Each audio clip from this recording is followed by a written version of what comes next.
Good morning, Korea time. Let me start by apologizing for coming to you in a pre-recorded format, but as you listen, I am currently in an undisclosed location at the request of the university preparing entrance exam questions that must remain secret. I'm going to talk to you today a little bit about how Seoul's flexible zoning might offer new possibilities for zoning practices in the West. Zoning itself has long been criticized as a hurdle to diversity. On the one hand, it typically separates uses, residential from commercial, from industrial, etc., under Euclidean zoning. But the impact has also been that it separates out people. Because it has its roots in controlling the Chinese laundries in San Francisco or excluding low-income workers from commercial districts in New York City.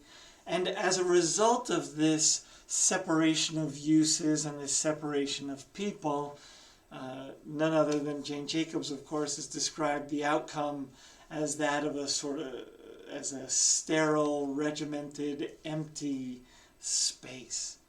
This has encouraged new approaches to neighborhood-based zoning, right?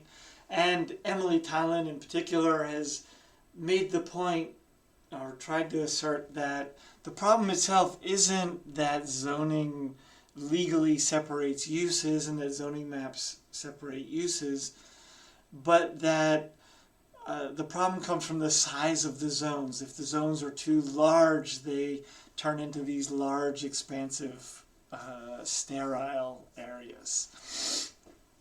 And so she and others advocate that mixed use can be recreated through fine-grained zoning. However, we know that this kind of overly programmed zoning can also fail. New urbanist projects have failed in Nova Scotia and other locations. And so the question we're asking here is whether or not a simpler, more flexible zoning code can also produce these desirable mixed-use incomes. And to do that, we look at zoning classifications and zoning in Seoul and mixed-use outcomes in Seoul. First, I want to introduce Seoul's zoning, or at least part of it. And in essence, the key is that zoning in Seoul is much simpler than in the West, where in New York, pre-form-based codes, Denver will have well over 100 or 150 different zoning classifications. Seoul has only 16 under 4 headings: green, residential, manufacturing, and commercial. But one of the key differences between a residential zone in the West and a residential zone in Korea is that residential zones in Korea from the beginning have allowed for some commercial uses. And they call these neighborhood commercial unit uses, NCUs. And these are divided into 2 categories. NCU 1 allows for small-scale neighborhood commercial uses, typically these things for daily living, convenience stores, laundromats, whereas NCU 2 allows for harder uses like restaurants and bars. You can even have small offices there, or even non-polluting manufacturing. So we call it BBIM zoning here. Bibimbap, which you see a picture of, is a famous Korean meal in which you have a variety of ingredients that all get stirred up together in a single bowl, right? A variety of uses that get mixed up together in a single district. And so we want to know if this flexible BBIM zoning can produce robust mixed-use districts. To find out, we isolated the General Residential District 2, GRD2 zones in Seoul, and for a few reasons. One, because they are more sort of urban and dense like this. They're typically 5-story buildings. But GRD2 includes the harder category of uses, so it's a more robust, more commercially oriented district that allows for a wider range of uses. And because almost half of all residential area in Seoul is zoned GRD2.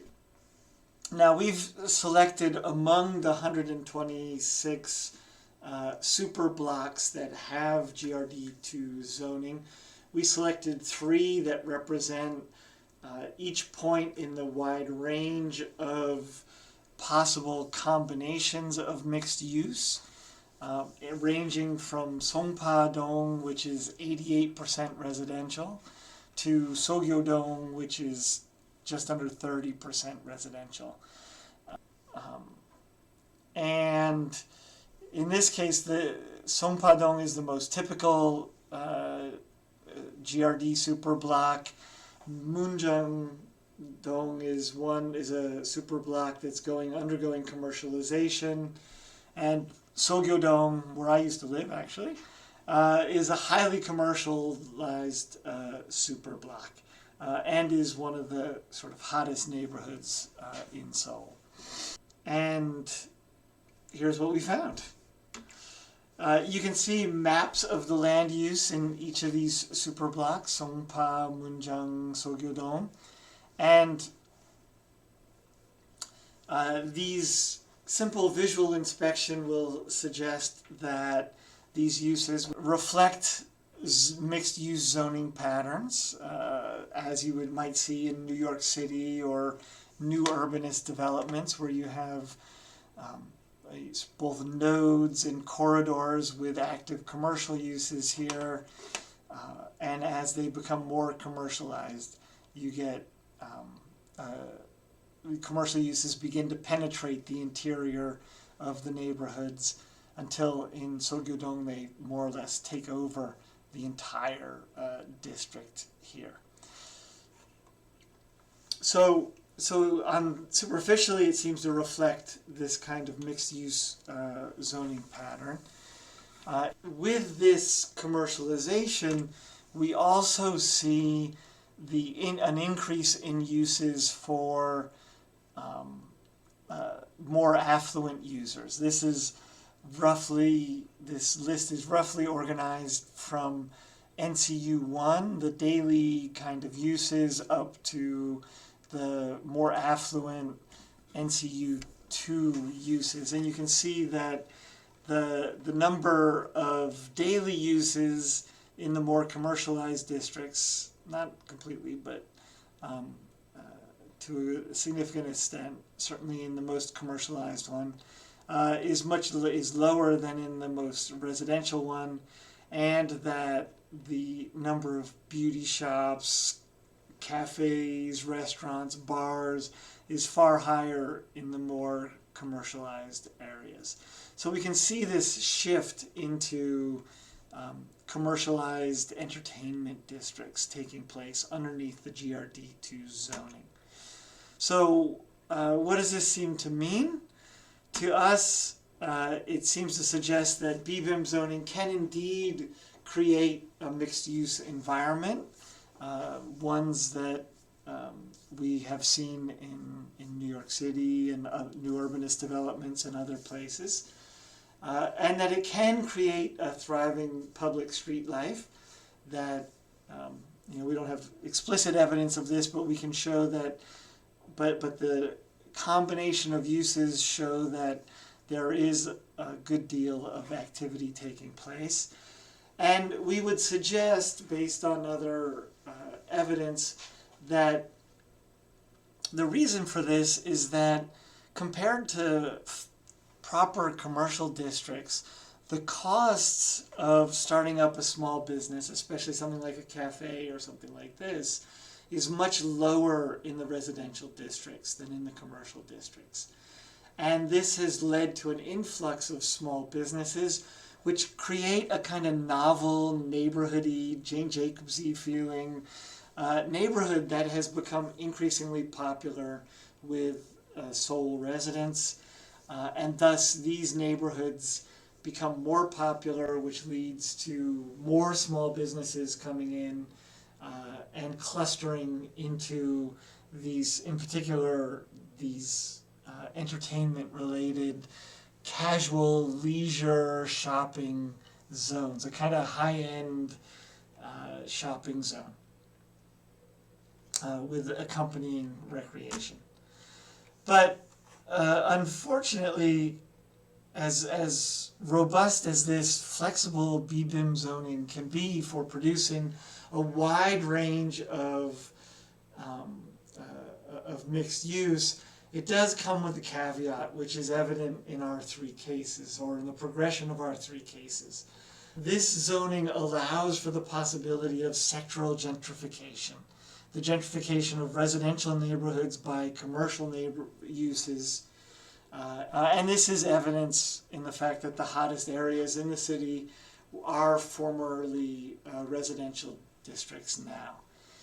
And so BBIM zoning like this is vulnerable to commercialization.